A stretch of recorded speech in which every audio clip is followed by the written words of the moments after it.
Hi, I'm Ian Taylor. You're watching The Villa View. Up the Villa.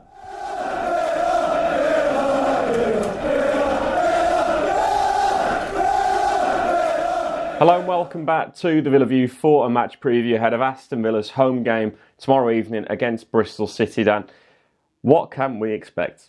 I'd like to think we should expect a win, especially after winning at the weekend against Derby, who I didn't think were great, but I think we had a game plan, and I think we nullified them in the main. It was a very defensive display. I mean, it reminded me quite a lot of when Bruce first came in, actually, where we didn't play that well, but we grinded out a result, and I'll take that all day. I'm not bothered about the style of football. In all honesty, all I want to see is Aston Villa win games. So if we win ugly, that's fine with me. I'm happy with that. So Bristol aren't on the best of runs either. I think you said to me off camera they've won the same amount of games as us in 2017. So you know they're not in a great run of form. When you're hearing that stat, it's a game that we should win, and I expect us to win, and I think that we will win. Well, obviously for Bristol, they drew 2-2 at Newcastle at the weekend, which is a really good result. But if you look at the goals they scored, you can see why they were 2-0 up, because it was awful defending from Newcastle and just simple errors that led to the goals. So perhaps we can't read too much into that result of the weekend. Tammy Abraham will be missing for them. He's still going to be out with an injury. He's back at Chelsea for treatment. He's currently the third top scorer in the Championship this season. Only Chris Wood and Dwight Gale have scored more goals than him. If we can nullify what they will have up front in Aaron Wilbraham, I think we've got a really good chance of taking another 3 points, because, as you said, against Derby, we were quite rugged. It was a defensive display, but we held firm, and on other weekends we could have lost that game 3-1. Yeah, the one thing that slightly concerns me is, you're talking about Bristol's scrappy goals. I think our goal was pretty much as scrappy as they come, and if you're looking at the negative, if it wasn't for that set piece, then we wouldn't have won the game, because we didn't really look like scoring. So I don't think Codger looks at his best at the moment, but I'm hopeful he'll be up for it, because it's obviously against his old team. We need to be better going forward, because otherwise we're relying on goals from set pieces every week. We won't score many goals. But talking about Abraham, it's massive that he's not playing, because the kid's lethal. To be honest, even at his age already, he's showing that he's a very, very good striker. But what we've got to remember is we've already lost to Bristol City once this season, so we do need to be on our toes, as we've seen already that they could do damage against us. Well, David Cottrell's on loan from Birmingham City at Bristol City, so I'm sure he'll be wanting to put one past us for sure, and he's obviously a danger in midfield, because he's the sort of bite midfielder, the standard experienced stereotypical Championship midfielder that we're going to come against. As for Villa in midfield, it seems like Mili Ednat will be missing out for injury, but it looks like Conor Horan will be returning. How big a miss will Mili Ednat be? Well, it's no coincidence really that he's come back in the side, and we've kept a clean sheet at Villa Park. I think I'm right in saying Jedinak's unbeaten at Villa Park, because I don't think he played in the Ipswich or the Barnsley game. So he's unbeaten at Villa Park, so it shows you the job he does. And I thought it was quite interesting that after the game on Saturday, Chester was waxing lyrical about Jedinak, so it's obvious that the other players know the job that he does as well.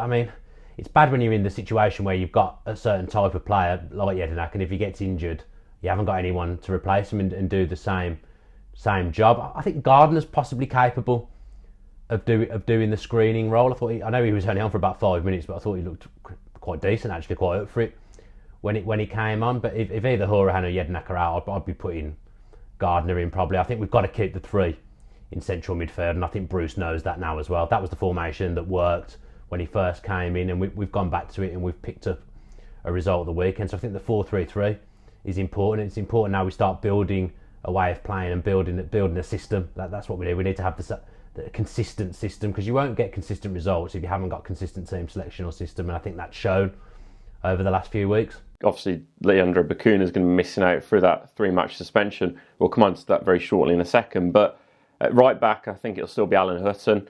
In fairness to him, he had a good game versus Derby. I don't think he had a great game, like some people think, because he still had a lot of errors, and if you're making errors, it means you have to try and make up for them, which he tried to do. I think in the centre-back position is obviously going to be Chester, Baker, but I think Amavi could well come in. I think Neil Taylor did okay versus Tom Ince, but he could have done a lot better, and when Amavi came on, it sort of shored up that left-hand side where Tom Ince was running riot against us. Moving forward, I think it will be Hourihane, Lansbury and Grealish in a 3, and then further forward Adoma, on the left, on the right, and Andre Green on the other, and then Kodja obviously leading the line. I disagree with a couple of things that you've done there, as you can probably tell by my face. I'd be surprised if Amavi came back in. We've kept a clean sheet. He isn't going to change that back four in my eyes, and I think if Jedinak's not playing, I think it will be Gardner that comes in. I think Bruce likes Gardner, and he hasn't been able to play him much recently, so I think he's probably deserving of a chance in the same way that he threw Bakuna in the last game, because I think he felt he deserved another chance. So other than Grealish and Amavi coming in, I agree with the rest of that team, but I see no reason that he's going to put Grealish in. He'd be in my team, but I see no reason that Steve Bruce will change it and go with a more attacking player in that central mid. Well, Bakuna sort of played in the attacking player last game. Do you think that's where Hourihane will come in, and then obviously Jedinak come out and Gardner's going to replace him there, would you say? That's what I think. I think Gardner will get a go at being the holding midfielder, or, as we've seen before, he may think that Henry Lansbury's a better option as the holding midfielder, but for me, he offers more going forward, and if Gardner does pick up the ball in deep positions, the kick and shoot. So it makes more sense for him to be the holding player for me, and Lansbury's better going forward, and then with Hourihane on the left as well. That's still a very competent midfield three at championship level. I thought Green did okay on Saturday. He's impressed me the last few months, Andre Green, whenever he's come in. He's definitely got something about him. He's been unlucky not to score on a few occasions. He's had a couple of headers gone just wide, and obviously had one hit the post at the weekend. I think he's very direct. I think he offers something different. Adoma's a bit of a funny one at the moment. I don't think he looks right at all. He looks absolutely bang out of form. Keeps running into cul-de-sacs, but I will give him his due that obviously there was a plan to tuck the wingers in and try and defend on Saturday, and I thought he did a decent job defensively, so Bruce will be pleased that the players executed his game plan, because I'm not sure that they always have over the last month or so. Well, 3 points would certainly help us tomorrow evening. What's your prediction for the game? Obviously, with the fan score app as well, not going great for either of us really, but what's your prediction? I'm going to go 2-1. Again, I predicted 2-1 on Saturday, but unfortunately I forgot to submit my fan score prediction, so you may well be ahead of me now by chance, because I forgot. Unless you've done so badly that you still haven't managed to overtake me with me having a blank week. 2-1, I'm going to say. I think we'll win 2-1. I think Kodja will get a double. I think we'll see him back to his best, hopefully. I wouldn't have a clue of who scores for Bristol City. Is Tomlin still playing there? Does he get a game? Yeah. I'll go Tomlin.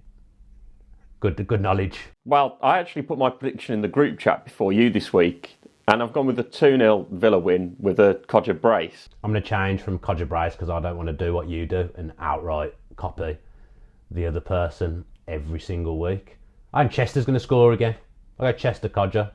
Sometimes players score goals in bursts. Like I remember Southgate doing it years ago. I'll go with Chester. We've actually got a new leader, Dan. It is Villa Fan 28 who leads the table now with 1,383 points. Cameron has dropped with 1,187. And then just a special mention for Sam Young, who is one of our writers for the new website. He's actually first out of anyone that's got any relation to the Villa View. Well done, Villa Fan 28. I'm quite pleased to see Cam knocked off the top. I don't really know him, but I feel like he's a bit smug. He's been top for a while now, so it's pleasing to see a new leader, and I've got no anticipation of being anywhere near anyone who's at the top, especially if I continue to forget to do my predictions. But hopefully our subscribers will have a better memory than me and now keep it going, because it's a good thing to do. It makes everything a bit more interesting for these preview shows. So fan cams will be returning tomorrow evening once again. Dan will be taking all your thoughts at full time in the usual space, so please do go down and speak to him. Don't make him lonely on a cold Tuesday night. It's Paul. Please do come and speak to me, because every time you do it, it's like the whole ground wants to come and talk to you. And when I'm doing it, I feel like a beggar. I'm begging people to come and speak to me. It's awful. Yeah, I need some people to come and speak to me, please. And I won't be wearing any dodgy shoes. I've explained the dodgy shoes and I'm not going to explain them again. So if you have enjoyed the video, then please do drop us a like below. Let's try and smash 250 likes in this video, and also comment in your predictions ahead of the game, and make sure you are subscribing to the Villa View, your post notifications on. If you enjoyed that video, why not watch another one? Click the video choices on screen now to go and watch them in full. And don't forget to subscribe. Click on our logo there on the left and press subscribe. Easy.